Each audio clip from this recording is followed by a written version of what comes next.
The most painful cave deaths ever. Now y'all seen what these cave divers be on, right? The way they try to get into every single crevice.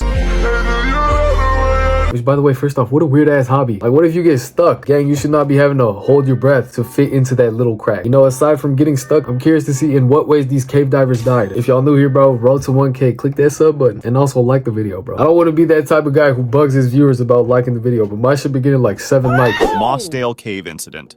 It was June 24th, 1967, and 10 cavers were about to enter Mossle Cavern to help clear some of the deeper passages and map them out. The 2 leaders of the group had already explored. So it turns out these guys are not cave divers. They have an actual job, and that's clearing out caves. Weird ass job, by the way. Okay, so rest in peace to them, man. They weren't just out doing stupid shit, trying to crawl into little cracks for no reason. This cave before, which reassured everyone else. This particular cavern was known for its tight spaces and the very few areas where a person could fully stand. After a few hours inside, now that's a red flag right there. That's never good. If you find thrill in being tight spaces like that, you got issues. I would be so claustrophobic. 4 of the cavers realized how difficult the cave actually was and decided to return to the surface. They noticed a cloudy sky, but nothing seemed out of the ordinary. The remaining cavers continued their descent until they reached the far marathon passage, which measured only 18 inches by 12 inches, with a small stream of water. Dog, what's 18 by 12? How big is that? That's like the size of my goddamn AC right there. Maybe a little bit bigger, because yeah, no person is fitting inside of that. Fam, what sort of job is this? Along the bottom. Everything seemed to be going well, and the group on the surface soon noticed that it had started raining, so they took cover. Initially, the rain did not seem concerning, but the cavers inside began to notice rising... Yeah, I see where this is going. God damn it. Oh my god, that's terrifying. Being like 400 feet underground and then you start drowning? The only way out of that is by climbing back up. Yeah, you're cooked. You're deep fried, bro. You're burnt. Levels. When the water became alarmingly high, they decided to end the day's work and head back, even though they were still 3 hours from the entrance. Meanwhile, the surface crew spotted something terrifying. A lake of water had formed around the cave's entrance. The cavers inside had no idea how much water was... It's over for them. Fuck that. Unless they can get their pickaxe out, start mining right here on some Minecraft shit, they're dead, bro. Dang, even recovering their bodies must have been so difficult. To flood the cave. The surface group ran to get help, while the cavers frantically tried to reach higher chambers. However, the water continued to rise, pressing toward their faces. Damn, rescuers and hundreds of volunteers worked tirelessly, pumping water out of the cave and pumping oxygen inside, hoping that the cavers had found a safe chamber. Unfortunately, every one of the cavers drowned. Not one person made it up. I blame this on those 4 jackasses that left early. How did not one of them think that the clouds in the sky are gonna cause rain? And then when it rained, they literally camped outside. What did Derek say? Careful who you calling your brother, man. Watch who you call your homie. Shaft Sinkhole Tragedy. It was May 28th, 1973, and a group of 9... Okay, goddamn, these are all from like a minute ago. So it was these old heads that made cave diving a big thing. Shaft Sinkhole Tragedy.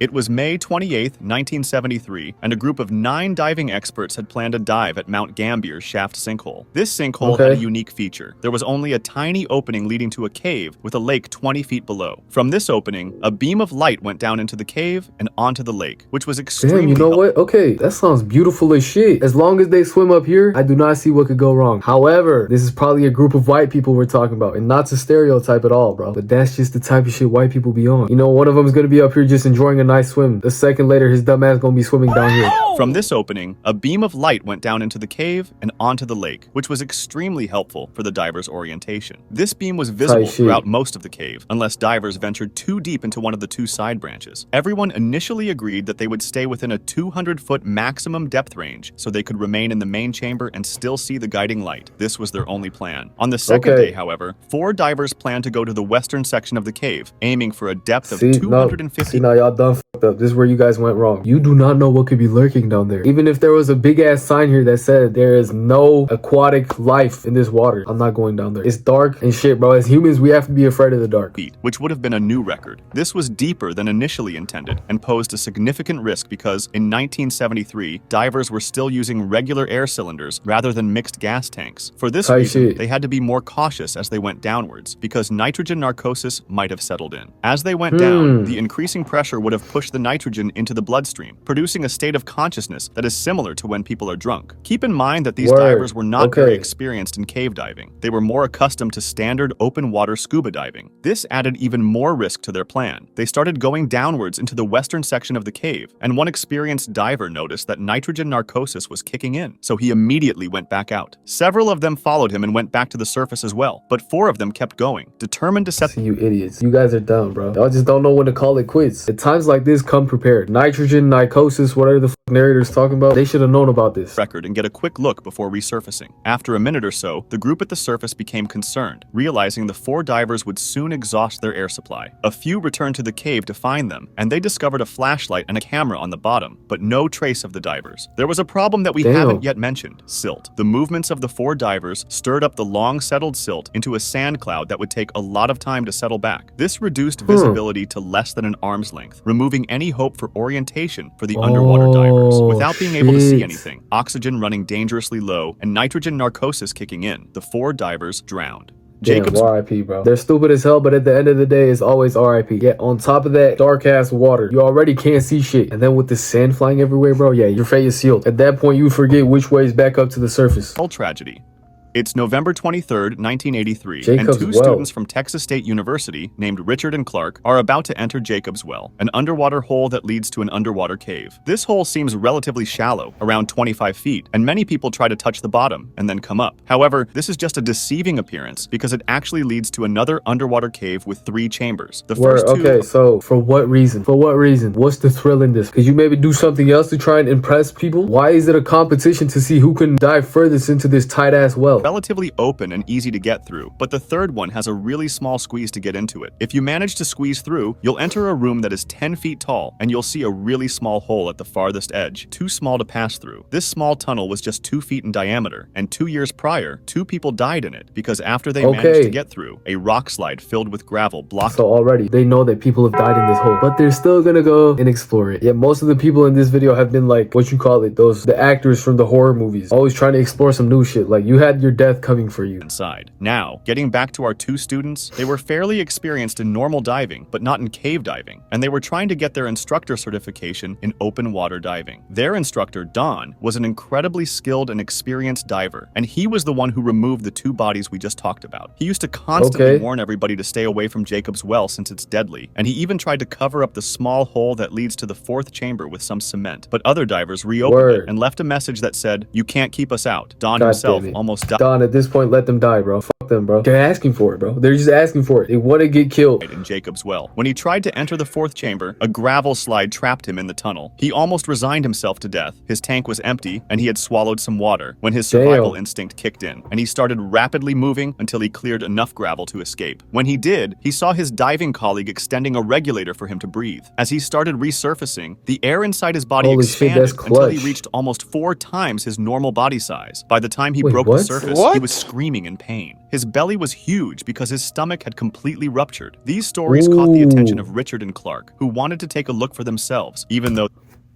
Are you dead ass? Richard and Clark, I hope you guys have the most painful death ever. You How do you get so giddy like that after hearing a story about a man whose stomach nearly ruptured? Play stupid games, win stupid prizes. We didn't really know much about cave diving. On November 23rd, 1983, they went into Jacob's Well and reached the 3rd chamber where the small hole was located. Richard removed his tank to get through the hole and started going in while holding his tank. When Clark removed his own oxygen tank and tried to get in, he saw Richard's face and noticed Richard didn't have the tank with him anymore and was suffocating. Clark quickly reached for the regulator and gave it to him, letting him breathe again. They started passing the regulator back and forth as they made their way out, and somehow they managed to get through the tight squeeze of the 3rd chamber. They then began making their way toward the exit until a terrifying sound caught their attention, a clank from their oxygen tank. Not only did this mean they'd hit a wall with the tank, so they were going the wrong direction, but it also meant the tank was almost empty. They realized they'd run into the false chimney in the 1st chamber, a tunnel that looks like it leads to the surface, but is actually a dead end. Clark managed to swim back to the surface and gasped for air after covering an incredible 75 feet in a single breath. Unfortunately, the same can't be said for Richard, who remained behind and drowned. When Clark called the police for assistance— Alright, so one of the bastards made it up. You're lucky, bro. Let this be a valuable lesson learned. Do not try to be like those people from the horror movies. You're not that Don, guy, the instructor himself, You're showed not up that and guy. was stunned to see his students there.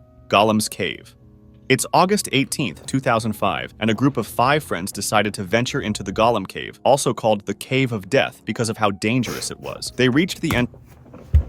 Bro, it's in the name. It's in the fucking name. The Cave of Death. There's so many different things that you can do to have fun. But y'all want to go explore the Cave of Death. This was before technology and all that shit, without phones. But even then, bro, go play football or something. Go play soccer, bro. Find a different hobby. The Cave of Death. At 3 a.m., and one of the friends decided to wait for the others outside. They encountered their first problem when actually trying to get in, as they had to crawl through a small pool of water. After that, there was a fork going left and right, and they chose left, which led them... What the hell? What type of cartoon ass? What is this, bro? Okay, there's no way it actually looked like this. The fork going left and right, and they chose left, which led them to another small pool of water. This seemingly innocent pool, however, actually led to another section of the cave through an underwater tunnel. The tunnel itself was really small, just 3 to 4 feet in diameter, and to get through it, you had to be completely submerged. This meant only one person at a time could go in, and they had to swim about 15 feet. One by one, they started plunging into the pool of water to reach the other side of the cave, and once they made it, they discovered a section with about 3 feet of airspace. From the perspective of the friend who stayed outside, there was no sound or light coming from inside the... This would have been me right here. 100% would have been me. And to this one person who stayed outside, find better friends. Actually, I'd imagine that all his friends are dead now, but I hope he saw how lucky he was just for staying back. You know, hopefully this moment traumatized him for the rest of his life. And after a while, he started to get worried. He went into the cave himself, but heard no noises and saw no lights. Not sure what to do, he first called some friends who had experience with caving, and then called... Alright, he called friends. I thought he was about to see bodies. Just his friends' corpses floating in the pool. Disgusting! He couldn't have imagined what was happening inside. The 4 friends who went in probably realized that the 3 feet of airspace they'd reached had bad air, which is a term cavers use for air that doesn't have the normal balance of gases, meaning there's more carbon dioxide and less oxygen. This reduces your ability to think, move, and breathe properly, making the return swim through that narrow tunnel super risky. They tried to get back out one at a time, but and with 4 people in there too, yeah, that air must have been dense. See, y'all done fucked up. First person who went underwater was unable to find the exit hole before running out of breath. That happened because the increased carbon dioxide messed with her ability to hold her breath and think clearly. After 30 to 60 seconds, the second person went in and found the first one, and so on, until all of them got stuck in the tunnel. The police arrived. That's tough. Not a single one of them made it back. The relief that one person had from staying back. Wow, that must have felt good. But at the same time, all his friends just died, so very sad at the same time. Tried to pump in oxygen and pump out water, while family and friends waited anxiously outside the cave. Unfortunately, it was all in vain. The bodies were later recovered, and the cave was eventually closed off with cement. If you want to discuss... Y'all couldn't have done this earlier. The Cave of Death. They finally sealed the exit to the Cave of Death. Yes, that's right. The Cave of Death. I can't really blame this on the cops. Let me know if you guys would ever try cave diving after seeing this video. Which if you do, I hope the worst for you. Road to 2K, bro. Tap in. And with that being said, y'all have a great day, and I'll see you on the next video, bro. Peace out.